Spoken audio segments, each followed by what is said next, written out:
Jumat 19 November pukul 8 malam live di Kompas TV. Pemerintah dalam menjalankan kebijakan vaksinasi COVID-19 bagi usia 6 hingga 11 tahun. Lalu syarat-syarat apa saja yang harus dipenuhi agar anak aman untuk disuntik vaksin COVID-19? Kita akan bahasnya bersama juru bicara vaksinasi COVID-19 Kementerian Kesehatan, Siti Nadia Tarmizi, serta Ketua Umum Pengurus Pusat Ikatan Dokter Anak Indonesia, IDAI, Piprim Basarah Yanuarso. Dr. Nadia dan Dr. Piprim, selamat malam Bapak dan Ibu, sehat selalu. Selamat malam. Selamat malam, Iya. Mas Aiman. Selamat malam, Dr. Piprim. Iya, saya ke Bu Siti Nadia dulu. Bu Nadia, jadi awal 2022 jenisnya adalah Sinovac dan kemudian akan menyusul Pfizer. Iya, betul sekali. Saat ini tentunya yang sudah mendapatkan izin penggunaan darurat itu adalah vaksin Sinovac ya. Ya. Jadi ini yang akan kita siapkan untuk bisa memulai vaksinasi pada anak usia rentang 6 sampai 11 tahun. Kalau nanti di dalam prosesnya kemudian ada lagi jenis vaksin lainnya yang seperti disampaikan oleh Ibu Kepala Badan POM, kemungkinan Pfizer, karena Pfizer juga sudah mendapatkan izin penggunaan darurat di Amerika, maka sangat memungkinkan juga untuk Pfizer bisa kita gunakan. Iya, saya ingin konfirmasi kepastian kalau awal tahun 2022 apakah bisa dikatakan mulai Januari 2022, Bu Nadia?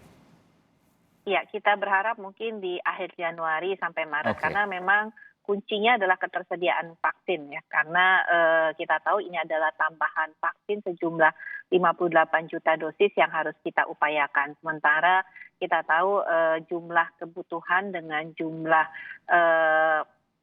produksi vaksin secara global ini yang kita tahu ada gap ya, sehingga kita harus memastikan bagaimana betul kita mendapatkan vaksin ini segera mungkin di awal tahun 2022. Dan saya konfirmasi usia 6 hingga 11 tahun, di bawah 6 belum ya? Belum. Sampai saat ini yang sesuai dengan izin penggunaan darurat adalah usia 6 sampai 11 tahun. Oke, saya ke Pak Piprim, Pak Dr. Piprim Basarah Yanuarso. Baru 1 bulan ini Pak jadi Ketum IDAI Pak, di masa yang tentu sulit ya, bukan masa yang mudah ini tengah pandemi Pak Dr. Piprim ya. Iya. Saya ingin tanya ke Pak Ketua Umum IDAI. Pak Ketum IDAI, kalau saya tanya do and don'ts-nya untuk anak usia 6 sampai 11 tahun divaksin pertama kali, ini kan pertama kali dalam hidup mereka, pertama kali juga di Indonesia. Siapa yang boleh, siapa yang sebaiknya tidak divaksin dulu? Iya, terima kasih Mas Aiman. Jadi sebenarnya vaksinasi pada anak ini kan bukan hal baru ya.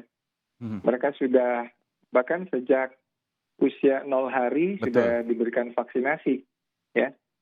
Jadi di usia 6 sampai 11 tahun ini juga ada beberapa vaksin yang tergabung dalam program BIAS, Bulan Imunisasi Anak Sekolah. Nah, untuk vaksin COVID, dalam hal ini vaksin CoronaVac ya, produksi Sinovac, ini pada prinsipnya anak-anak yang sehat, anak-anak yang tidak punya penyakit berat, ya itu boleh diberikan vaksinasi. Oke, jenis penyakit beratnya mungkin bisa disebutkan dok, karena kan banyak ini kalau bicara penyakit berat ini. Iya, misalnya pada kasus-kasus terjadinya penurunan imunitas yang berat ya, seperti Oke. anak dengan HIV yang tidak terkontrol, anak dengan kanker yang sedang dalam pengobatan sitostatik dosis tinggi ya, kemudian anak dengan pengobatan steroid dosis tinggi. Pada kondisi-kondisi yang imunokompromis atau penurunan daya tahan tubuh yang berat, ini sebaiknya tidak diberikan imunisasi COVID ini. Juga pada anak-anak yang memang sedang dirawat karena penyakitnya ya, misalnya anak sedang demam tinggi dan lain-lain lah yang merupakan kontraindikasi secara umum pada vaksinasi yang lainnya juga. Kalau misalnya ada penyakit degeneratif misalnya asma atau kemudian rinitis alergi atau kemudian penyakit-penyakit ringan yang banyak kemudian sekarang dialami oleh anak-anak di Indonesia, tapi bukan penyakit yang berat gitu ya, meskipun keluarnya misalnya sesekali Apakah itu boleh? Tapi terkait pernafasan. Ya, tidak ada masalah ya. Tidak ada Boleh. masalah. Asma sekalipun dok, Selama misalnya? Asma sekalipun misalnya?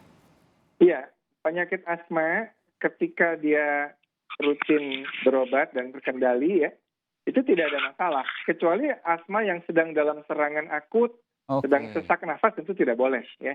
Tetapi penyakit-penyakit kronis yang dalam pengawasan dokter dan terkendali kondisinya, itu tidak masalah diberikan vaksinasi COVID, Mas. Jadi yang menjadi kata kunci adalah yang menyebabkan penurunan imunitas. Itu yang jangan dulu atau konsultasi dulu ke dokter.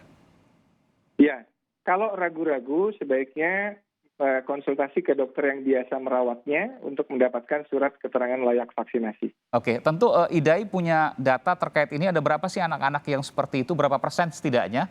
Apa yang kemudian harus dilakukan, lalu kemudian bagaimana penanganannya terkait dengan vaksin ini, kami akan segera kembali saat lagi saudara, tetaplah bersama kami di Sapa Indonesia Malam.